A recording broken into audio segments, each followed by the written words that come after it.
Good morning, all of you. Welcome to the business studies class. So, in the previous video, we have seen the characteristics or features of business. हमने business के characteristics और features को देखा और आज जो है हम देखेंगे objectives of business.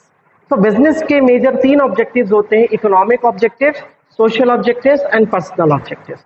ये 3 objectives business के होते हैं. हम बात करेंगे पहले इकोनॉमिक ऑब्जेक्टिव्स की. इकोनॉमिक ऑब्जेक्टिव्स हम जानते हैं कि business is an economic activity. Business economic activity because it is concerned with the earning of money. हम प्रॉफिट अर्निंग की वजह से ही बिजनेस करते हैं, फ्री फोकट में तो नहीं करेंगे, कोई नहीं करेगा. तो इसके 3 ऑब्जेक्टिव हैं. इकोनॉमिक ऑब्जेक्टिव्स के 3 पॉइंट है: सर्वाइवल, प्रॉफिट और growth. The basic purpose of every organization is to survive and exist in the competition market for a long period of time. हर पहले जो भी बिजनेस सेटअप होता है उसका पहला ऑब्जेक्टिव होता है कि वो किसी भी तरीके से मार्केट में सरवाइव कर पाए, उस कंपटीशन में बना रहे जो मार्केट में चल रहा है. तो survival is the main and first economic objective of business.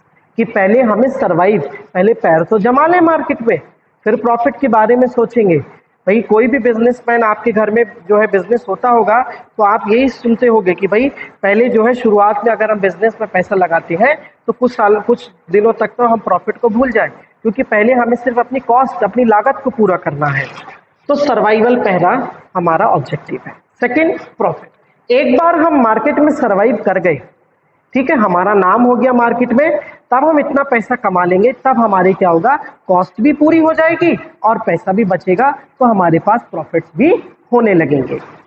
The import profit is essential for survival, growth and expansion of business.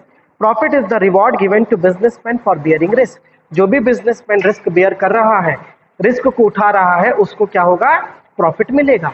तो प्रॉफिट सर्वाइवल के बाद दूसरा ऑब्जेक्टिव होगा हमारा प्रॉफिट का, कि भाई अब सर्वाइव हम कर गए हैं मार्केट में, अब हम स्टैंड कर गए हैं, अब हम प्रॉफिट कमाने की तरफ सोचेंगे कि किस तरीके से प्रॉफिट कमाए जाए. और तीसरा है ग्रोथ. जब प्रॉफिट हम कमाने लगेंगे, प्रॉफिट हमारे पास ज्यादा से ज्यादा प्रॉफिट होने लगेगा, तो हम क्या करेंगे, अपने बिजनेस को एक्सपेंड करेंगे. जरूरी नहीं है कि फिर एक ही जगह, छोटी सी जगह में अपने बिजनेस को चलाते रहेंगे, हम उसको एक्सपेंड भी करेंगे. The success of any organization is measured by the growth rate, and growth is measured in terms of sales, number of branches. भाई ग्रोथ कैसे मेजर करेंगे, जितनी ज्यादा सेल्स होंगे, जितनी ज्यादा ब्रांचेस होंगी, या जितने ज्यादा एम्प्लॉयज होंगे. जैसे अपने स्कूल धीरे धीरे ग्रो करता चला गया, ठीक है, या किसी और बिजनेस एंटरप्राइज की बात करें, धीरे धीरे बोलते हैं अरे आपकी तो एक ही दुकान हुआ करती थी, आज तो आपकी 4 दुकानें हैं पूरे शहर में. तो ये ग्रोथ है कि पहले हमें किसी तरीके से पैर टिकाने हैं मार्केट में, फिर हमें प्रॉफिट के बारे में सोचना है. एक बार अगर हम सरवाइव कर जाएं तो कंपटीशन में, और लास्ट में हमें अपने आप को ग्रो भी करना पड़ेगा, हमें ग्रोथ भी दिखानी पड़ेगी.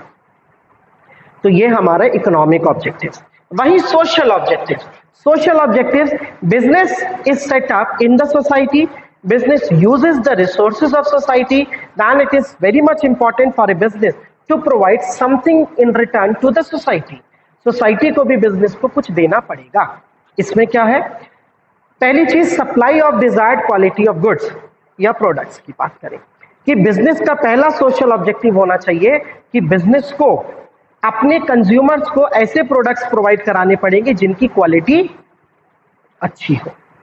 जब बिजनेस रिसोर्स यूज कर रहा है सोसाइटी के, तो उसको सोसाइटी को बदले में अच्छी क्वालिटी प्रोडक्ट्स रीजनेबल प्राइस पे प्रोवाइड कराने पड़ेंगे.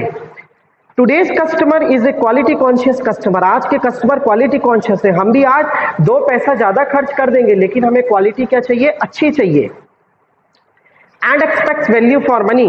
क्वालिटी में mean differently for different products. जैसे रेफ्रिजरेटर, टीवी, कार वगैरह की बात करें तो इसमें हम क्या देखते हैं, ड्यूरेबिलिटी, कितने लंबे समय तक चलेगा, ठीक है, हम यही देखते हैं.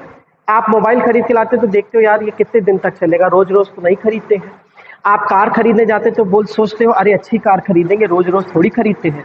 तो हमारे लिए ड्यूरेबिलिटी जो है कुछ प्रोडक्ट्स की, हमारी क्वालिटी, हम पल्सेस, स्पाइसेस और ये सब लेने जाते हैं मेडिसिन वगैरह, तो हम क्या देखते हैं, प्योरिटी देखते हैं कि इम्प्योर तो नहीं है, खराब तो नहीं है। सस्ते भी मिल रहे हैं, खराब और महंगे भी मिल रहे हैं, तो महंगा वाला देखते तो अच्छा दिखता है, तो हम महंगा लेते हैं क्योंकि वी आर क्वालिटी कॉन्शियस। हम लेने जाते हैं प्रेशर कुकर, गैस सिलेंडर वगैरह, तो वहां पे हम क्या देखते हैं, सेफ्टी देखते हैं कि आईएसआई मार्क है कि नहीं है। हॉकिंस का ही कुकर खरीदेंगे, प्रेस्टीज का ही कुकर खरीदेंगे, यूनाइटेड का ही कुकर खरीदेंगे, लोकल नहीं खरीदेंगे। ठीक है, सिलेंडर लेंगे तो हम लोकल नहीं लेंगे, सिलेंडर हम एचपी, इंडियन, इस सब का ही लेंगे। तो supply of desired quality of products is an objective of, is a social objective of business. ये बिजनेस का सोशल ऑब्जेक्टिव होता है। Avoidance of unfair trade practices. Unfair trade practices की बात करें तो उसको अवॉइड, उसका अवॉइडेंस जो है बिजनेस का ऑब्जेक्टिव होना चाहिए। उसका अवॉइडेंस जो है बिजनेस का ऑब्जेक्टिव होना चाहिए। एंटी सोशल और unfair trade practices include black marketing, adulteration, hoarding, overcharging, aggregating in advertisements about the uses of products, जैसे होर्डिंग, अडल्ट्रेशन, मिक्सिंग जो कर देते हैं, ब्लैक मार्केटिंग करना। ठीक है, एडवर्टीजमेंट में बहुत बड़ा चढ़ाकर दिखाते हैं, एक हफ्ते में गोरापन आ जाए, फेयर एंड लवली। वही बता दो, कोई फेयर एंड लवली ऐसी होती है जो एक हफ्ते में गोरा कर देगी? ये सिर्फ कहने की बातें हैं। ठीक है, वो बताता है रेड बुल पीते हैं तो उड़ने लगते हैं, पियो जरा रेड बुल, उड़ के दिखा देना। तो ऐसा सिर्फ एडवर्टीजमेंट्स पे बहुत बड़ा चढ़ाकर दिखाते हैं चीजों को। तो ये सब चीजें कहीं ना कहीं कंज्यूमर्स को कंज्यूमर्स के मन में भ्रांति पैदा करती हैं, और हम भ्रमित होकर हम क्या करते हैं, हम उनके पीछे दौड़ जाते हैं। अरे नहीं, ये बढ़िया है, इसको ही लेंगे, इससे फेयर एंड लवली से गोरे हो जाएंगे। अरे भाई, कोई एक काला आदमी है बिल्कुल, उसको कितना गोरा कर दोगे? कोई अन्यथा मत लेना अगर कोई काला हो तो, मेरी बात को प्लीज, सॉरी, हाँ, अन्यथा नहीं लीजिएगा इस बात को। The punishment, no society accept these practices. कोई सोसाइटी ऐसी प्रैक्टिसेस को एक्सेप्ट नहीं कर सकती, और इसके लिए उसको पनिशमेंट मिलना ही चाहिए बिजनेस को, in the form of fine और इम्प्रिजनमेंट। या तो जुर्माना लगाया जाए या उसको जेल भेजा जाए। तो ये सोशल ऑब्जेक्टिव है कि किसी भी प्रकार का कोई अनफेयर ट्रेड प्रैक्टिसेस बिजनेस ना करे। एम्प्लॉयमेंट जनरेशन, अगला ऑब्जेक्टिव बिजनेस का सोसाइटी के प्रति है कि बिजनेस सेटअप जब हो तो वो इस मकसद से हो कि एम्प्लॉयमेंट जनरेशन भी हो। Unemployment is a major problem of every society. The businessman must create employment opportunities and help in overcoming this basic problem of developing countries. Developing countries की जो प्रॉब्लम है, कहना चाहिए अनएम्प्लॉयमेंट की, इसको खत्म करने के लिए बिजनेसमैन जो है एम्प्लॉयमेंट क्रिएशन करें। सोशल सर्विस और कम्युनिटी सर्विस, सोशल सर्विस भी करे बिजनेस, जैसे चैरिटी वगैरह है, चैरिटेबल डिस्पेंसरीज में पैसा देना, स्कूल्स में पैसा देना, हॉस्पिटल्स में पैसा देना, गरीब लोगों की मदद करना, ये सब एनजीओज में पैसा देना।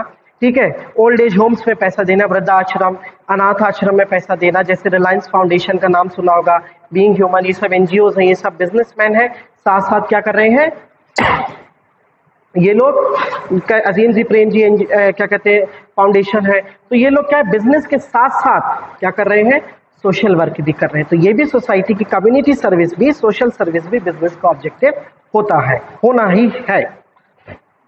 अवॉइडेंस ऑफ पोल्यूशन, अब जैसे एग्जांपल हम बात करें कि Tata company spending is fixed amount every year on social service project. Tata company हर साल सोशल सर्विस प्रोजेक्ट पे पैसा खर्च करती है। अवॉइडेंस ऑफ पोल्यूशन की बात करें तो industrialisation is led to the major problem of pollution. सब जानते हो, बचपन से पढ़ते आ रहे हो, डायग्राम बनाते थे कि वो क्या कहते हैं, इस तरीके से डायग्राम बनाते थे ना आप लोग।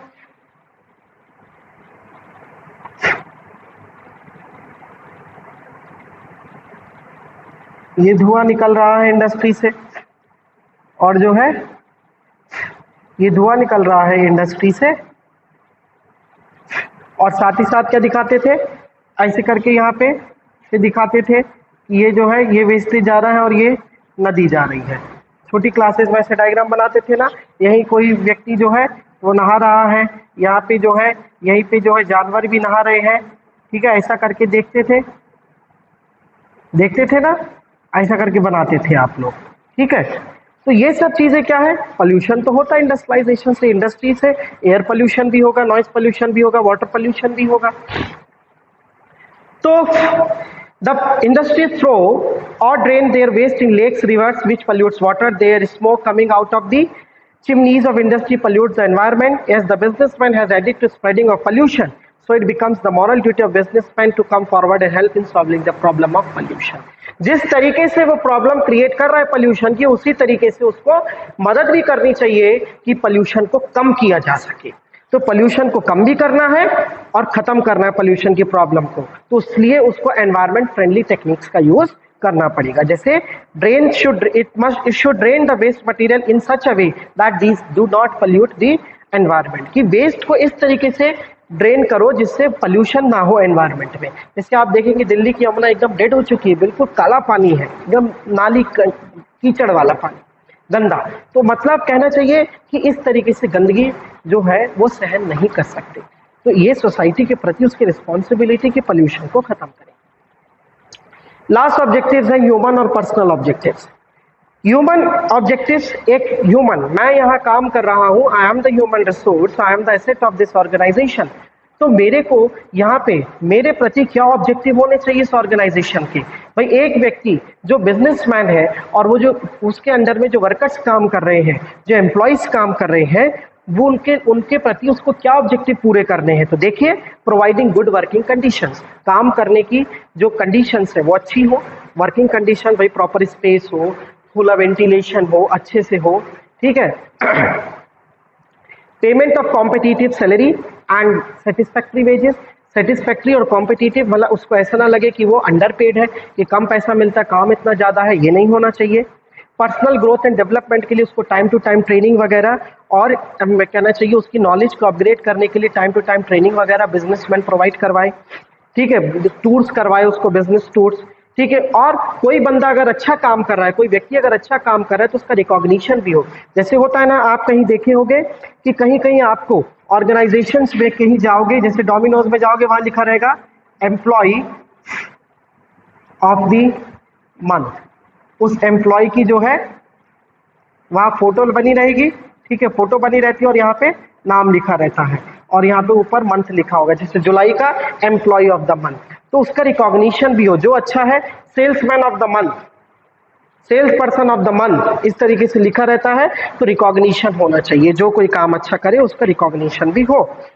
प्रोवाइडिंग स्पेशल बेनिफिट्स, अगर जरूरत पड़े तो हमें अपने एम्प्लॉयज को स्पेशल बेनिफिट्स भी प्रोवाइड करने चाहिए, जैसे हाउसिंग फैसिलिटीज, रहने के लिए घर दे दें, मेडिकल फैसिलिटी कुछ हो जाए तो मेडिकल फैसिलिटी प्रोवाइड कराए, pre education two of children, जो बच्चे उनको क्या करवाया जाए, प्री एजुकेशन प्रोवाइड कराई जाए, ठीक है। तो ये जो है हमारे ऑब्जेक्टिव्स होते हैं, economic, survival, profit growth, social objectives and personal objectives, ठीक है। Thank you, have a nice day. In next video we will see the role of profit in the business. Business में प्रॉफिट का role क्या है।